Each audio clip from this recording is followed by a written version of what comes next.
When I woke up that morning, I was so certain about my life. My wife and I had worked hard to build what for us was a happy life.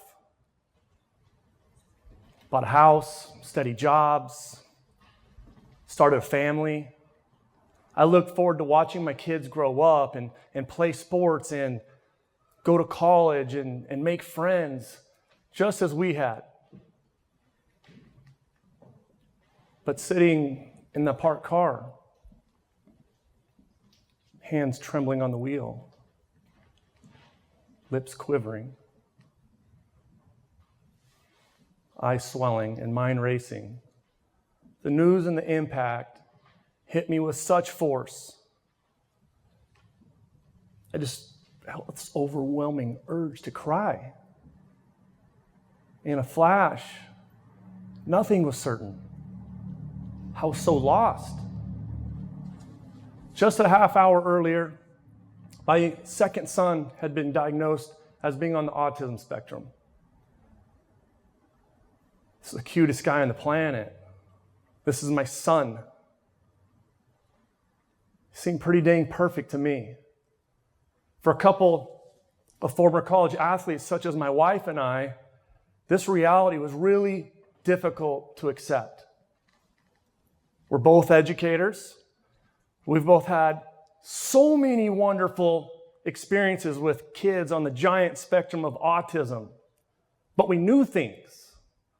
We knew things were going to be extremely challenging for him. We knew that there was the possibility of bullying. We feared that kids would treat him unjustly as he grew up. We were fairly certain he was going to be constantly overlooked, constantly underestimated, simply because he's non-typical. All of which came true. What we didn't know was that this little bundle of awesome was going to give us the greatest opportunities we never knew we needed.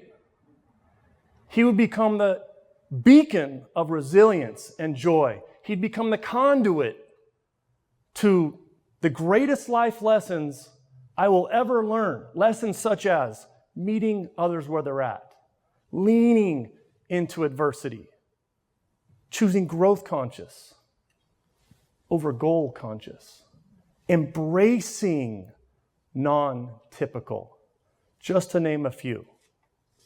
With our little dude, we tossed the whole achievement checklist thing out the window, and we started focusing on and zeroing in on shaping who he'd become.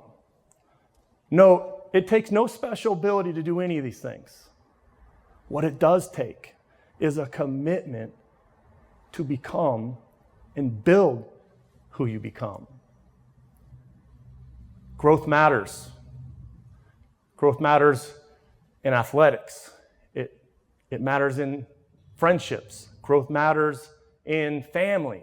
It matters in life. When nobody's looking, it matters. Could it be possible that what you get in life is part of it, but the true wealth for you is the unfolding story of who you could become? You're going to get a lot of sharp cats out there, a lot of sharp minds. They're going to tell you the why is the staple for success. For example, I want to go to this college, so I'm going to do this. I was told to do this, so that's what I'm going to do. I want to increase my social media following, so I'm going to do that. I've been in education for 20 plus years, and I will tell you that we have a what epidemic. There's this recurring theme with teenagers today where we're seeking acceptance and we're seeking belonging. There's this pressure to conform and fit in and chase outcomes. It comes at the cost of the relationship between who you are and who you could be. We are so obsessed with the what. outcomes. There was a study conducted by psychologists, Tasha Urich. If you look to your left, right, front, or back, odds are 85% of the people surrounding you are unaware they're seeking belonging, acceptance, connections in all the wrong places. What if, just imagine this, in the next year, you could radically and positively change your life by simply making the decision to focus not on what you get, but who you become. How many times in your life have you done something simply for a pat on the back, for a grade, for some sort of external validation? I think we've all done that. Now think about something you've done for yourself because you love the way it made you feel. You love who you became because of this, because you care. How open would you be to listening to a new perspective? Because I got one. What if we envision a new narrative? What if we chase less of what we want and chase more of who we could become? When we understand the shift from chasing outcomes to personal growth, you become a better friend. You become a better student. You become a better athlete. You become a better leader. And one day, you become a better parent. Now that is a life and a vision worth chasing. Let's look at the what and the who. Let's start with the what. And I'll give you a little glimpse into the Dalton house. My wife calls this the burn. It sounds terrible, but she says it is awesome. All right, this is when you have that first initial sip after opening your can of soda. All right. So you open it, you hear the pop, maybe a little fizzle, and that first initial sip, amazing.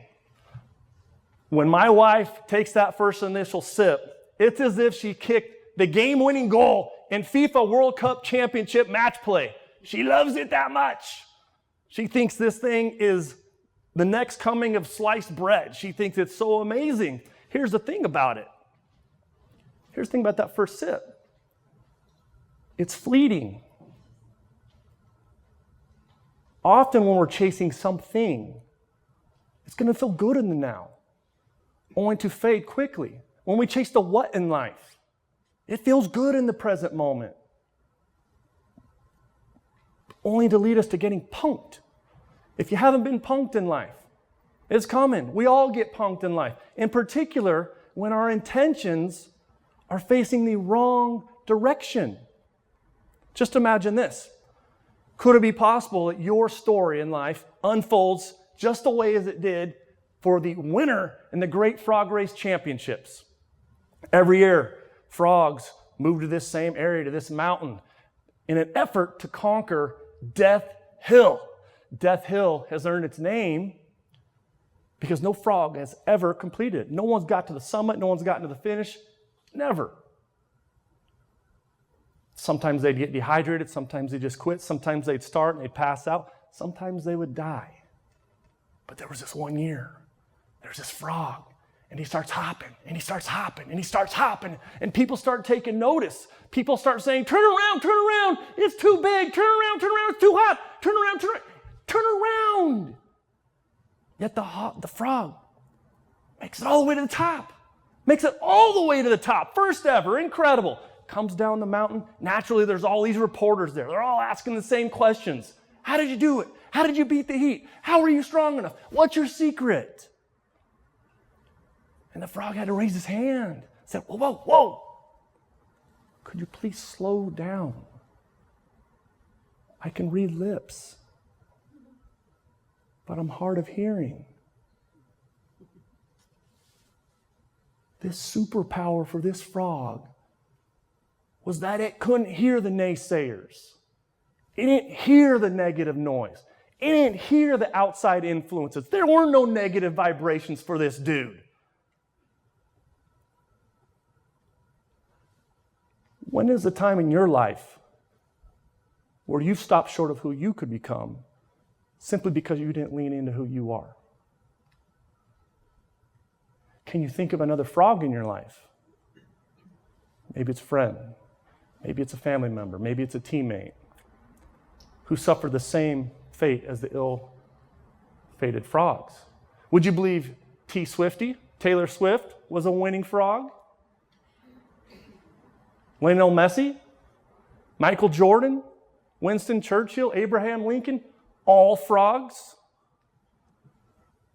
The great James Clear, international bestseller, once said that for every action you take, every conversation you make, is a vote for the person you wish to become.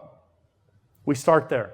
When my little man was 3 years old, I said to myself, in my parked car, with my hands trembling, with my eyes filling, with my lips quivering, what have I got to do in the next 15 years to give this guy the best life possible? What have I got to do? And I made a decision that day that if the actions, the words, the thoughts coming out of me were not going to have us moving in the direction of who he could become, they had no space in this. They no longer could rent space in this. And that became the number one decision maker for my entire life, for personal life, business life, professional life, teaching life, friendships, you name it. Winning started to look different. I'll never forget the first goal my little man scored in soccer. Incredible. It wasn't incredible because the ball rolled into the back of the net. It was incredible because of the way I felt looking at him, looking to my left and right, seeing these people that barely know this guy, cheering, heartfelt cheering for my little man. It was being witness to his journey, being witness to who he was becoming. So good. I want to leave you with 3 tips today that I learned leading up to that moment, in that moment, beyond that moment. 1, be slow to reply and quick to listen. When people feel heard, people feel like they belong. They feel accepted. They feel connection. Positive fills the room when you feel heard. 2, understand the difference between mean and fearful. Are they mean or are they just fearful? You don't know, unless you've been in that car ride, unless you've been in behind those closed doors, unless you've been in those conversations, unless you were in that locker room, you don't totally know what's going on. Maybe they're not mean. Maybe they're just fearful. And lastly, to become something you've never been, to do things you've never done, you're going to need supports. Stay curious. Don't be afraid to ask questions. Reach out to people. I want to urge you to join the Focus on the Who movement. And remember, what you gain in this journey is part of it. Who you become, that's your win. We start there.